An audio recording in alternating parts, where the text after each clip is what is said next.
Can you hear me? You are good. You're good. Oh, hello. How much time do I have? I didn't count it. 3 minutes?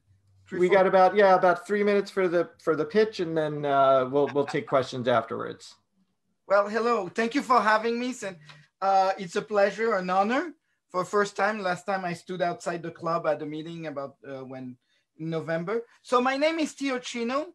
I am a county committee member for the 71st AD in Manhattan, and I wanted to congratulate you guys for your excellent county committee yesterday.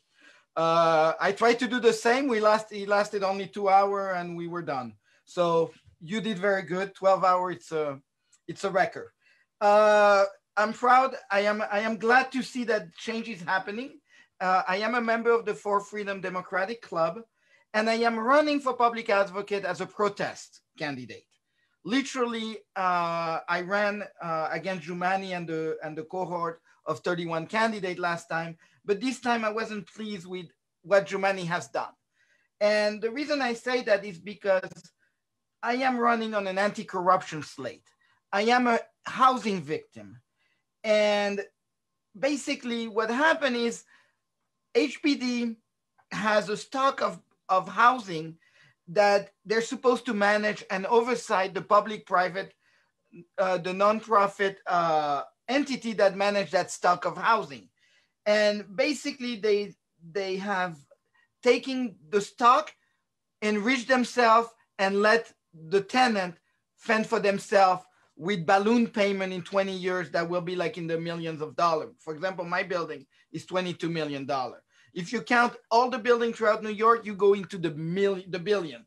So that's why I'm running, because I'm tired of the corruption within the city government.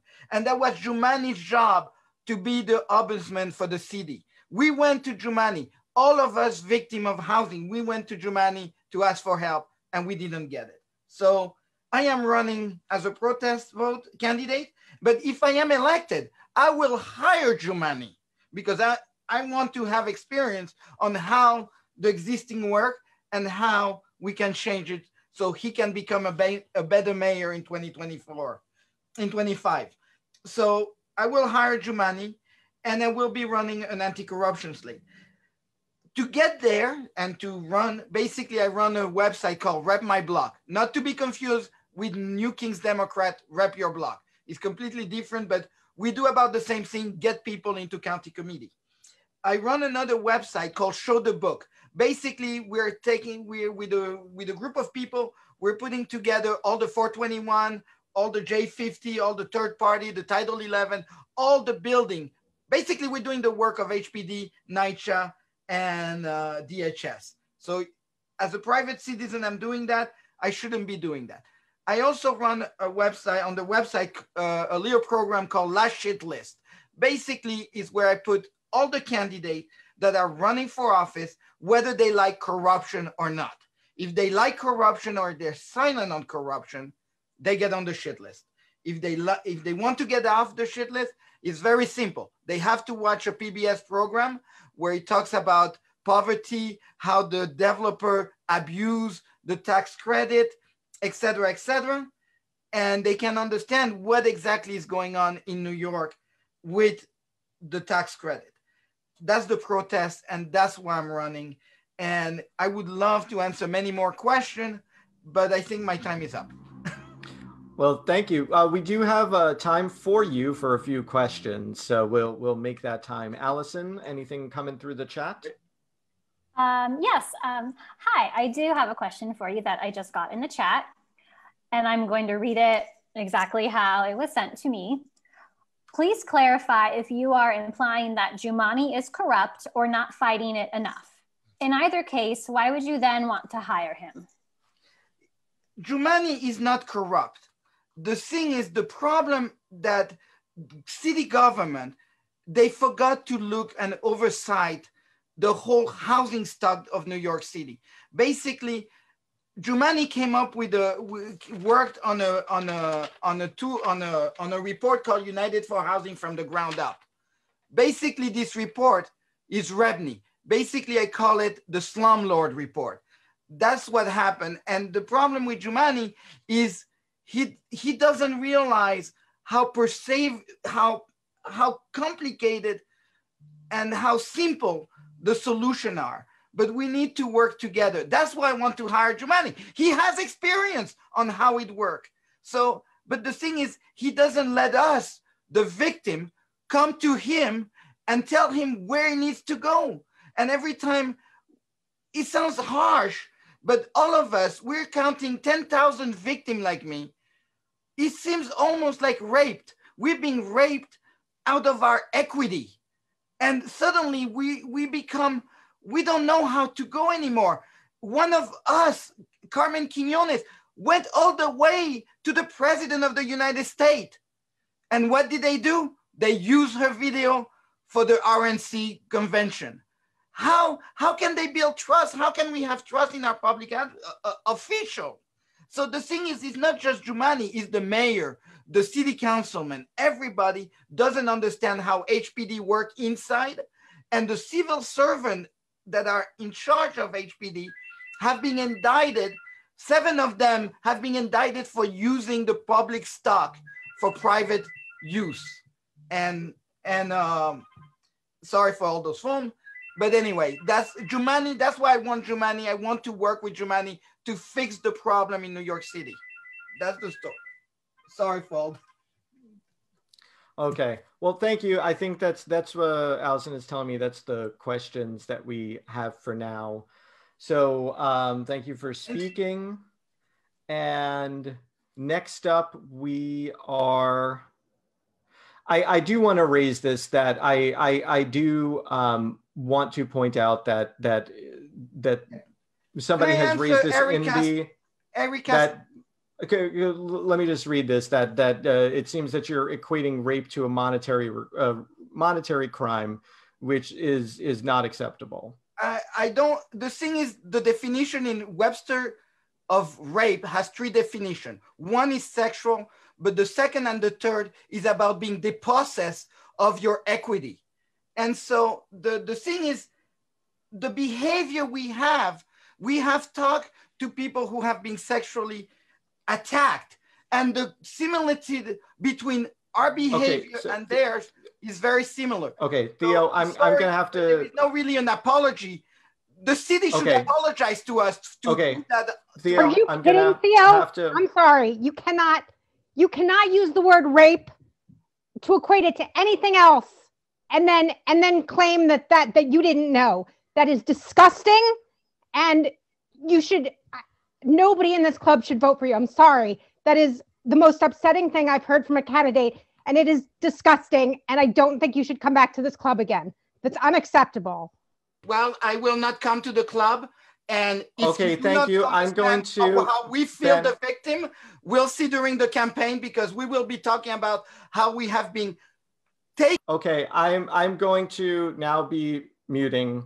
We're going to end that portion.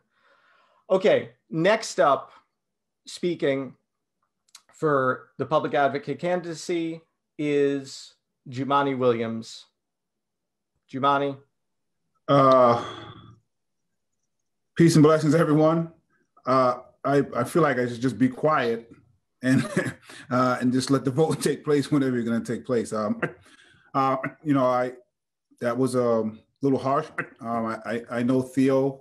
I know he often means well, and hopefully he can at least take a lesson here and maybe figuring out some different ways to communicate what I believe he was trying to communicate with the respect of what those words mean. So maybe you could do that, Theo. Also, the report that you lifted up wasn't my report. That didn't come from my office. I just want to say, thank you to CBID, who has been with me for quite some time, even before it was. I mean, it's a little easier to do it now, but CBID was with me when I ran for LG, and it was a lot harder there, and I really appreciate that. So I just want to say thank you, Rich, and I think I saw Joanne Simon on here, and Doug Schneider and Lori Nipel. I'm citywide now, so I tried to get too involved in certain things, but it was a pretty interesting meeting yesterday. Shout out to you all, and shout out to Doug Schneider, who did and a lot of other folks who did some phenomenal work in a 13-hour meeting.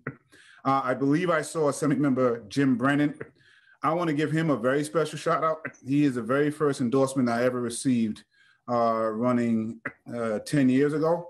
So New York City can blame Jim Brennan for any trouble that I may cause since then. I'm running for my first full term. I haven't had a full term. We're a little under 2 years. I think in those 2 years, we had to build out an entire staff as well as actually deal with the pandemic. But I think we have an awesome team now. Just today, we passed our 13th piece of legislation, which, believe it or not, finally makes Department of Education count the remote attendance. Last week, we passed another piece of legislation that filled the holes that were there from the Fair Chance Act that we passed, which is banned the box a few years ago. I apologize, I'm still a little under the weather, so I'm not my usual energetic self, but I wanted to make sure that I came here today. With that 13th bill that we passed, thankfully, with the partnership of the City Council, we couldn't have done it without them. We've now passed more pieces of legislation in 24 months than the previous couple of public advocates in their entirety. So I'm really proud of that. We put out some reports that I think have helped shape conversations around mental health, conversations around public safety, conversations about reopening schools, although I think the mayor and the governor sometimes take too long to really flesh out some of these decisions. But quite frankly, there's a lot of work to do. Whoever is the next mayor, you have to have someone who has some good management experience. We have to have someone who's bold and has the courage to make decisions so we don't regress as we're trying to move forward. And I think it makes sense to have a public advocate there that has shown it's not just a position to run for something else like mayor, but really to hold government and people and agencies accountable on behalf of the people of the city of New York. There's some charter mandated things that we have to do in terms of appointing people, introducing legislation, but what that's not charter mandated is the bully pulpit and using that to uplift people and issues. And I really believe our office has been able to do that with the team that we have. And I'd love to have your support to do that again. Thank you, Jumani. Allison, a few questions from the audience. Yes. Hi, Jumani. Thank you for being here. Oh, thank you. We have a submitted question. I'm just going to read it as it was given to me. What has your biggest challenge been during your first term as public advocate? And how do you plan to adjust your approach or overcome that challenge in your next term? Some good questions. When we started, the Attorney General, God bless her, took 95% of the staff. So we walked in with no staff. And we had to build out a team very, very quickly. And as we started building our team out together, it was awesome. We hit the pandemic. And so we're doing some awesome internal work about how to mimic what we want to see in government. And so that's just internally. I think there's a lot more, some work that we're going to do there. And that's been challenging, trying to build out an equitable team filled with organizers, which was the vision that we laid out when I ran, and have it be as impactful as it can be. I think we've done some amazing work, so I'm very proud of it, but there's some more work that needs to be done there. My biggest challenge just being an elected official is that how quickly people quote unquote sell out, how cheaply they sell out, and how hard it is just to do the right thing. And so for me, I still struggle with that, trying to find a way to work with people that I have to work with to get things done, even though we may not be here for the same reason. That's always a struggle. And realizing that I don't know if I can show up with the same emphasis for every single issue as a public advocate. So trying to find out where are those issues that we can really move and really have an outsized discussion about. And there's a few places I think that makes sense as we move forward. I hope that answered the question. Yes, thank you. And I've got a few more for you if Sure. You can stay on. Sure. Okay. So one that I just received in the chat, it's heating season. HPD will not write a violation for broken boilers or heating equipment if the tenant is using a stove or electrical heater. is inoperable heating equipment able to provide heat? If not, then why does HPD punish tenants for using their stove or an electric heater? I've never heard that before. So that's it. Very interesting. You're saying that they won't write. Is that because they're coming in and checking the temperature? Is that what's happening? I need to understand what it is that's going on there. I mean, if the boiler is broken, and something should be written for that. If it's not, so I'm trying to figure out what it is. I'd like to understand what the inspector is doing. Are they checking only the temperature? And if the temperature is high because they're using a heating device, then they're not writing the ticket, or they're actually checking the boiler. And they can do that, even in some of the common space. So that all sounds wrong to me. And so I actually would like to figure that out. So whomever that is, I'd love for you to contact the office. I'm actually going to take a note on that and talk to, I have a deputy public advocate for housing, Delcinia Glover, but I have an awesome constituency service team headed up by Beverly Gooding, director of constituency service. The temperature the moment HPD walked in. Yeah, that's an issue. So I'm gonna look into that. That's a problem. So thank you. Okay, great. And then I've got another one for you. I know that your office was working on trying to ban or otherwise limit the reach of predatory energy supply companies. Has any progress been made in that regard, or do you have any plans to go after ESCOs if reelected? Again, the answer is yes, but we're really trying to find out where the public advocate's office can be most helpful. So here we have a deputy public advocate for infrastructure and sustainable energy, Kashif Hussain. He's done a lot of work on this, and we have a community organizer work on this. We have to do more work to go after them, trying to figure out what legislation we can introduce.